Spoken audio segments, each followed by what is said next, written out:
Hello friends, welcome to GK mind game. ಪ್ರಶ್ನೆಗಳ ಸಂಪೂರ್ಣ ಮಾಹಿತಿಗಾಗಿ ವಿಡಿಯೋನ ಎಲ್ಲೂ ಸ್ಕಿಪ್ ಮಾಡದೆ ಕಂಪ್ಲೀಟ್ ಆಗಿ ನೋಡಿ. ಇವತ್ತಿನ ಪ್ರಶ್ನೆಗಳಲ್ಲಿ ಮೊದಲನೇ ಪ್ರಶ್ನೆ, ರಾತ್ರಿಯ ಸಮಯದಲ್ಲಿ ಕಣ್ಣುಗಳು ಚೆನ್ನಾಗಿ ಕಾಣಲು ಯಾವುದನ್ನು ತಿನ್ನಬೇಕು? ಆಪ್ಷನ್ಸ್: ಎ ಬೆರ್ರಿ ಹಣ್ಣುಗಳು, ಬಿ ಸುವರ್ಣಗೆಡ್ಡೆ, ಸಿ ಕ್ಯಾರೆಟ್, ಡಿ ನುಗ್ಗೆ ಸೊಪ್ಪು.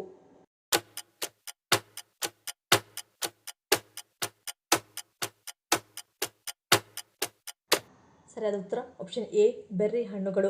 ರಾತ್ರಿಯ ಸಮಯದಲ್ಲಿ ಕಣ್ಣುಗಳು ಚೆನ್ನಾಗಿ ಕಾಣಲು ಬೆರ್ರಿ ಹಣ್ಣುಗಳನ್ನು ತಿನ್ನಬೇಕು, ಏಕೆಂದರೆ ಬೆರ್ರಿ ಹಣ್ಣುಗಳಲ್ಲಿ ಕುರುಡುತನವನ್ನು ಕಡಿಮೆ ಮಾಡುವ ಮತ್ತು ಕಣ್ಣಿನ ಪೊರೆ ಸಮಸ್ಯೆ ಬರದಂತೆ ತಡೆಯುವ ಗುಣಲಕ್ಷಣಗಳಿವೆ. ರಕ್ತನಾಳಗಳನ್ನು ಬಲಪಡಿಸಿ ಕಣ್ಣುಗಳಿಗೆ ಅಗತ್ಯ ಪ್ರಮಾಣದ ಪೌಷ್ಟಿಕಾಂಶಗಳನ್ನು ಸೇರಿಸುವ ಪ್ರಯತ್ನ ಈ ಹಣ್ಣುಗಳು ಮಾಡುತ್ತವೆ. ಎರಡನೇ ಪ್ರಶ್ನೆ, ದೀಪಾವಳಿಯಲ್ಲಿ ಯಾವ ಎಣ್ಣೆಯನ್ನು ಬಳಸಲಾಗುತ್ತದೆ? ಆಪ್ಷನ್ಸ್: ಎ ಸಾಸಿವೆ ಎಣ್ಣೆ, ಬಿ ಎಳ್ಳೆಣ್ಣೆ, ಸಿ ಮಿಶ್ರದ ಎಣ್ಣೆ, ಡಿ ತೆಂಗಿನ ಎಣ್ಣೆ.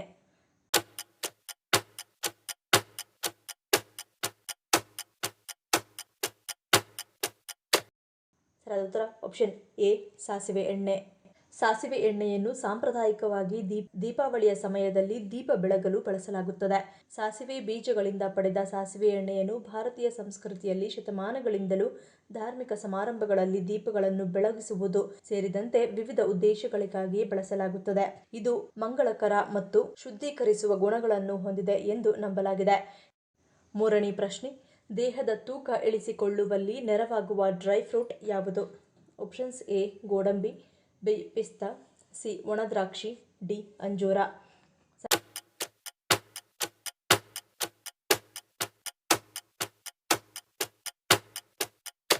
ಸರಿಯಾದ ಉತ್ತರ ಆಪ್ಷನ್ ಬಿ ಪಿಸ್ತಾ. ದೇಹದ ತೂಕ ಬೆಳೆಸುವುದು ಬಹಳ ಸುಲಭ, ಆದರೆ ಕಡಿಮೆ ಮಾಡುವುದು ಅಷ್ಟು ಸುಲಭವಲ್ಲ. ಆದರೆ ಪ್ರತಿದಿನ ಪಿಸ್ತಾ ಸೇವಿಸುತ್ತಾ ಬಂದರೆ ದೇಹದ ತೂಕವನ್ನು ಕಡಿಮೆ ಮಾಡಬಹುದಾಗಿದೆ. ಪಿಸ್ತಾದಲ್ಲಿ ಫೈಬರ್ ಮತ್ತು ಪ್ರೋಟೀನ್ ಅಂಶ ಇದ್ದು, ಇದು ನಿಮ್ಮನ್ನು ದೀರ್ಘ ಸಮಯದವರೆಗೆ ಹಸಿವಾಗದಂತೆ ಕಾಪಾಡುತ್ತದೆ ಮತ್ತು ಕಡಿಮೆ ತಿನ್ನುವಂತೆ ನಿಮ್ಮನ್ನು ಪ್ರೇರೇಪಿಸುತ್ತದೆ. ನಾಲ್ಕನೇ ಪ್ರಶ್ನೆ, ಸಣ್ಣ ವಯಸ್ಸಿನಲ್ಲಿಯೇ ಮರೆವು ಹೆಚ್ಚಾಗಲು ಪ್ರಮುಖ ಕಾರಣವೇನು? ಆಪ್ಷನ್ಸ್: ಎ ನಿದ್ರಾಹೀನತೆ, ಬಿ ಮಾನಸಿಕ ಒತ್ತಡ, ಸಿ ಸ್ಕ್ರೀನ್ ಟೈಮ್, ಡಿ ಮೇಲಿನ ಎಲ್ಲವೂ.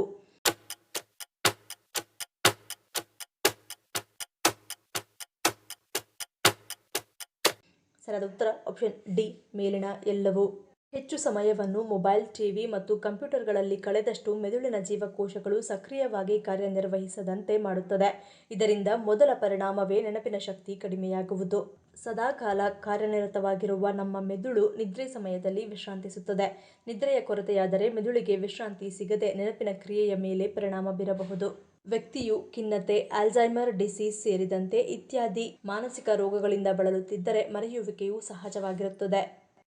ಐದನೇ ಪ್ರಶ್ನೆ, ಗಣಿತಶಾಸ್ತ್ರದ ಪಿತಾಮಹ ಎಂದು ಯಾರನ್ನು ಕರೆಯಲಾಗುತ್ತದೆ? Options: A Aristotle, B Albert Einstein, C Louis Pasteur, D Archimedes.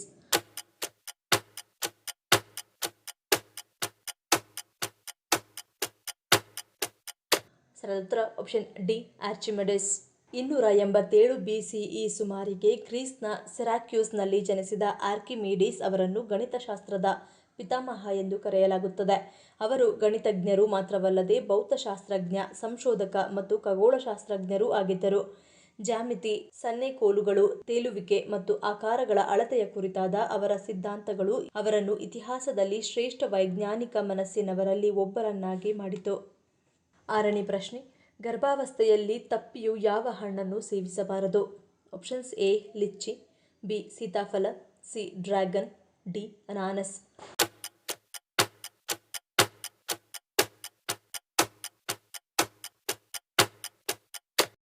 ಸರಿಯಾದ ಉತ್ತರ ಆಪ್ಷನ್ ಎ ಲಿಚ್ಚಿ. ಇವು ಮಹಿಳೆಯರ ಆರೋಗ್ಯದ ಮೇಲೆ ಕೆಲವು ನಕಾರಾತ್ಮಕ ಪರಿಣಾಮಗಳನ್ನು ಉಂಟುಮಾಡುತ್ತವೆ. ಗರ್ಭಾವಸ್ಥೆಯಲ್ಲಿ ಹೆಚ್ಚು ಲಿಚ್ಚಿಗಳನ್ನು ತಿನ್ನುವುದರಿಂದ ನಿಮ್ಮ ದೇಹದಲ್ಲಿ ಶಾಖವನ್ನು ಹೆಚ್ಚಿಸಬಹುದು. ಇದು ನಿಮ್ಮ ಗರ್ಭಾವಸ್ಥೆಯಲ್ಲಿ ವಿವಿಧ ತೊಡಕುಗಳಿಗೆ ಕಾರಣವಾಗಬಹುದು. ಅತಿ ಹೆಚ್ಚು ಲಿಚ್ಚಿಗಳನ್ನು ತಿನ್ನುವುದು ಗರ್ಭಾವಸ್ಥೆಯಲ್ಲಿ ರಕ್ತಸ್ರಾವಕ್ಕೆ ಕಾರಣವಾಗಬಹುದು. ಇದು ಸಂಭವನೀಯ ಪ್ರಚೋದಕವಾಗಿ ಕಾರ್ಯನಿರ್ವಹಿಸುತ್ತದೆ. ಲಿಚ್ಚಿ ಹಣ್ಣುಗಳು ರಕ್ತದಲ್ಲಿನ ಸಕ್ಕರೆ ಮಟ್ಟವನ್ನು ಹೆಚ್ಚಿಸುತ್ತದೆ ಮತ್ತು ಗರ್ಭಾವಸ್ಥೆಯ ಮಧುಮೇಹಕ್ಕೆ ಕಾರಣವಾಗುತ್ತದೆ. ಏಳನೇ ಪ್ರಶ್ನೆ, 3 ರಾಜಧಾನಿಗಳನ್ನು ಹೊಂದಿರುವ ಏಕೈಕ ದೇಶ ಯಾವುದು? ಆಪ್ಷನ್ಸ್: ಎ ಉತ್ತರ ಕೊರಿಯಾ, ಬಿ ದಕ್ಷಿಣ Africa, C Sweden, D Netherland.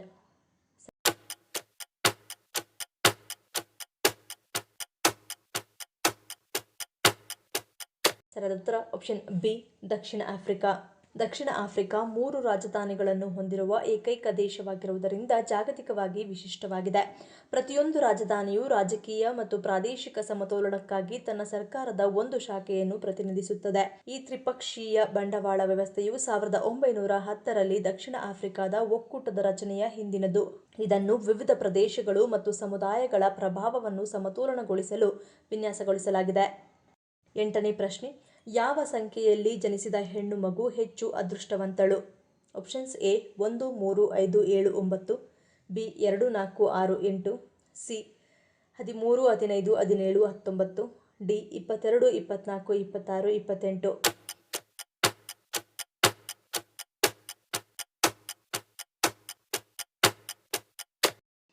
ಸರಿಯಾದ ಉತ್ತರ ಆಪ್ಷನ್ ಬಿ 2.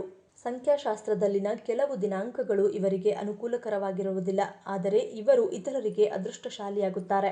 2 11 20 ಅಂದರೆ ಒಟ್ಟು ಸಂಖ್ಯೆ 2ರಂದು ಹೆಣ್ಣು ಮಗು ಜನಿಸಿದರೆ ಆ ಹುಡುಗಿಯರು ತಮ್ಮ ಪತಿಗೆ ಮಾತ್ರವಲ್ಲದೆ ಇಡೀ ಕುಟುಂಬಕ್ಕೆ ಅದೃಷ್ಟವಂತರು. ಅಂದರೆ ಮದುವೆಯ ನಂತರ ಈ ಹುಡುಗಿಯರು ತಮ್ಮ ಗಂಡನ ಭವಿಷ್ಯವನ್ನು ಬದಲಾಯಿಸುತ್ತಾರೆ ಎಂದು ಹೇಳಲಾಗುತ್ತದೆ. 9ನೇ ಪ್ರಶ್ನೆ, ಪ್ರತಿದಿನ ಅನ್ನವನ್ನು ತಿನ್ನುವುದರಿಂದಾಗುವ ಪರಿಣಾಮವೇನು? ಆಪ್ಷನ್ಸ್ ಎ ಹೃದಯಾಘಾತ, ಬಿ ಶುಗರ್, ಸಿ ಶಕ್ತಿ ಪೂರೈಕೆ, ಡಿ ಆರೋಗ್ಯಕರ ಕರುಳು.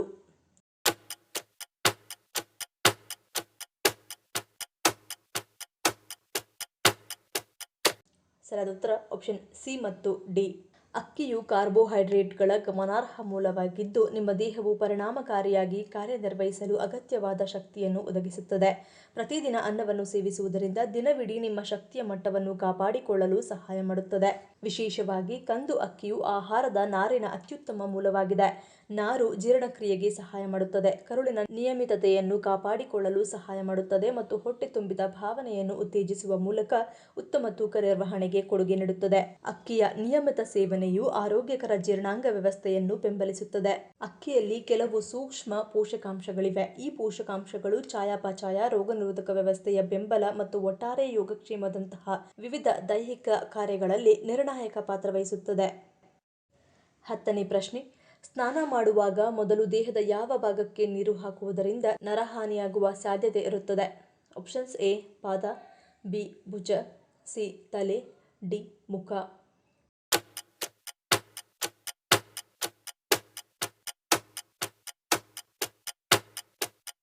ಸರಿಯಾದ ಉತ್ತರ ಆಪ್ಷನ್ ಸಿ ತಲೆ.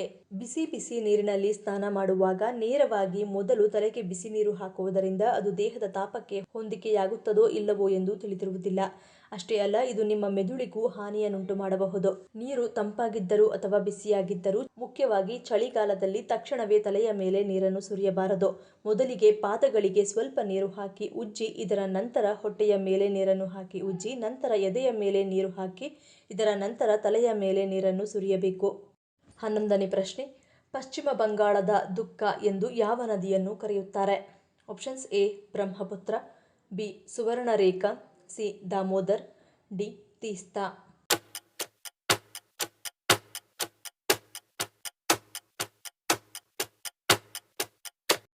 ಸರಿಯಾದ ಉತ್ತರ ಆಪ್ಷನ್ ಸಿ ದಾಮೋದರ್.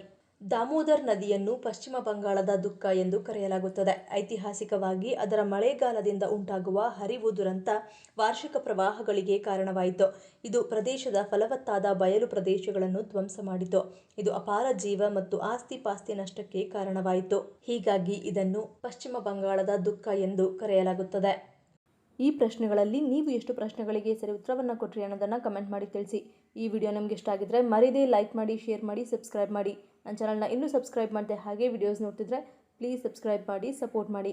ಮತ್ತೊಂದು ಇಂಟ್ರೆಸ್ಟಿಂಗ್ ವಿಡಿಯೋದೊಂದಿಗೆ ಸಿಗ್ತೀನಿ. Until love you all, take care.